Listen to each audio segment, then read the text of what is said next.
Hi everyone, आज का ये वीडियो प्रेजेंट परफेक्ट टेंस का है जो ग्रामर की दृष्टि से सभी के लिए बहुत ही महत्वपूर्ण है। सबसे पहले इन दोनों वाक्यों को देखिए। पहला, वह जयपुर गया। दूसरा, वह जयपुर गया है। इन दोनों को देखने से पता लगता है कि इनमें सिर्फ है का ही अंतर है, परंतु टेंस की दृष्टि से इनमें बहुत बड़ा अंतर है। दोनों को इंग्लिश में ट्रांसलेट करें तो देखिए। पहला, ही वेंट टू जयपुर। दूसरा, he has gone to Jaipur. अर्थात पहला पास्ट इंडेफिनिट टेंस का है जिसमें सेकंड फॉर्म का यूज़ हुआ है, और दूसरा प्रेजेंट परफेक्ट टेंस का है जिसमें हैज़ के साथ वर्ब की थर्ड फॉर्म का यूज़ हुआ है। पास्ट सिंपल टेंस और प्रेजेंट परफेक्ट टेंस में बहुत ही कंफ्यूज होता है और इसी कारण सेंटेंसेस अक्सर गलत हो जाते हैं। तो आइए शुरू करते हैं ये वीडियो।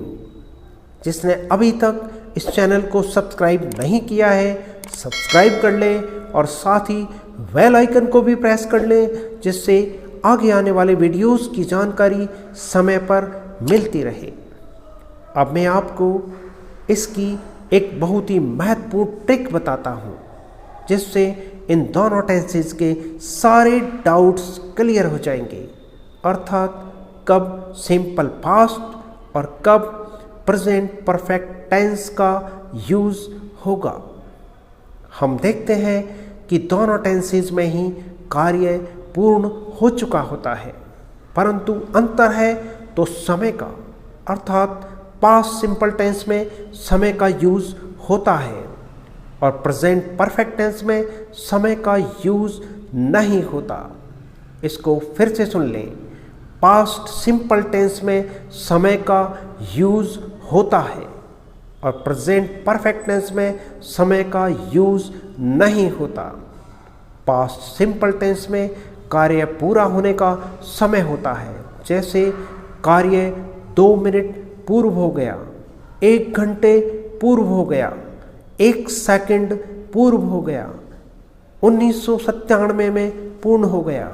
इस प्रकार इसमें कार्य की पूर्णता का समय होता है, परंतु प्रेजेंट परफेक्ट टेंस में कार्य पूर्णता का समय नहीं होता, बल्कि ये पता होता है कि कार्य अभी अभी पूरा हुआ है।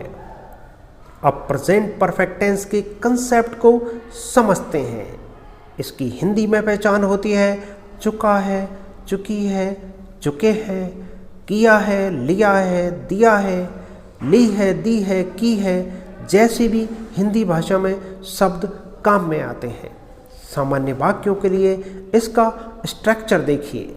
Subject plus has have plus verb की third form plus object, he see it या कोई नाम, अर्थात थर्ड पर्सन सिंगुलर सब्जेक्ट के साथ हैज़ का यूज़ होगा और शेष सभी सब्जेक्ट के साथ हैव का यूज़ होगा।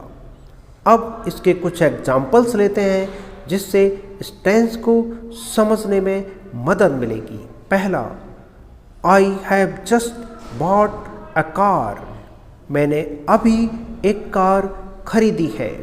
दूसरा, he has cut his finger.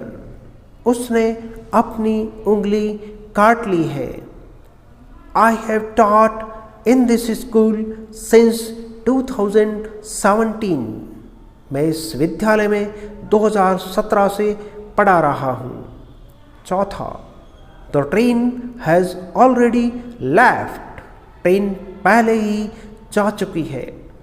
पहले सेंटेंस में जस्ट का यूज़ हुआ है जो दर्शाता है कि कार्य अभी अभी समाप्त हुआ है। दूसरे सेंटेंस में पास्ट एक्शन को लिया गया है जिसका प्रभाव प्रेजेंट टाइम में भी जारी है। अर्थात देखिए, उसने अपनी उंगली काट ली है, अर्थात अभी भी खून बह रहा है। तीसरे सेंटेंस में भी ऐसे कार्य को दर्शाया गया है जो पास्ट में शुरू हुआ है परंतु अभी भी जारी है। ऐसे में सिंस या फॉर का यूज ज़रूरत के अनुसार होता है। चौथे सेंटेंस में ट्रेन पहले से ही जा चुकी है परंतु उसका प्रभाव अभी भी है। इस टेंस में ऐसे एडवर्ब का यूज किया जाता है। देखिए examples, इवर, never, always, yet, just, already, since, for. जैसा कि आपने ऊपर के कुछ एग्जाम्पल्स में इनके यूज देखे। ध्यान रहे प्रेजेंट परफेक्ट टेंस में पास्ट टाइम को दर्शाने वाले एडवर्ब का यूज नहीं होता। फिर सुन लें, पास्ट टाइम को दर्शाने वाले एडवर्ब का यूज इस टेंस में नहीं होता। जैसे last year, last week, last month, yesterday, ago. इस तरीके के एडवर्ब इसमें यूज नहीं होते। एग्जाम्पल्स देखते हैं। She has met him last week. वह उससे पिछले सप्ताह मिली है। ये सेंटेंस गलत है। लास्ट वीक का यूज नहीं होगा। इसका सही यूज ऐसे होता है, she meet him last week. वह उससे पिछले सप्ताह मिली। अर्थात यह सेंटेंस पास्ट सिंपल टेंस का है। नेगेटिव सेंटेंस बनाने के लिए स्ट्रक्चर इस प्रकार होगा, सब्जेक्ट प्लस हैज़ या have plus not plus verb की third form plus object. She has not finished his work. उसने अपना कार्य समाप्त नहीं किया है।